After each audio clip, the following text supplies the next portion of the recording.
Vous savez que pendant très longtemps, les histoires ont été un moyen très efficace pour transmettre les exploits des guerriers, pour propager la culture, les valeurs aux générations suivantes. C'était d'ailleurs le seul moyen. C'est pour cette raison que nous sommes très sensibles aux histoires. On les adore et on les retient facilement. Et d'ailleurs, les histoires ne sont jamais racontées platement en énonçant seulement les faits, non. Il faut les rendre mémorables, amplifier les événements et même déformer la réalité pour qu'elle corresponde mieux à ce que l'on souhaite raconter. Et même sans le vouloir, les histoires finissent toujours par être déformées. Donc la bonne nouvelle, c'est que vous pouvez transformer des phrases comme « Mon père ne m'aimait pas assez » en « Mon père était débordé et probablement épuisé ».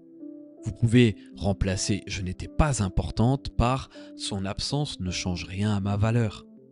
Ou encore, si vous avez l'idée que les gens vous oublient toujours, dites-vous que ce jour-là, une personne avait la tête en l'air. C'est le même passé, mais l'histoire est différente.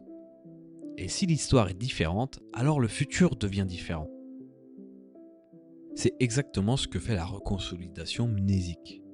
Chaque fois que vous vous rappelez une histoire, elle devient malléable pendant 6 heures. C'est votre fenêtre pour la réécrire.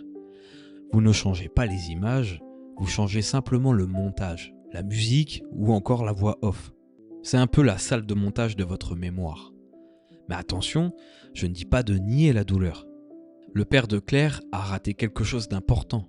C'était douloureux, c'est valide, on ne change pas ça. Changer d'histoire ne nie pas la douleur, ça ne la supprime pas. Ça change simplement ce qu'on en fait.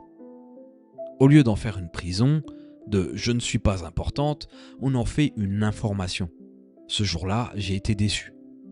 L'objectif est de mettre de la distance entre les faits et l'histoire qu'on s'en fait.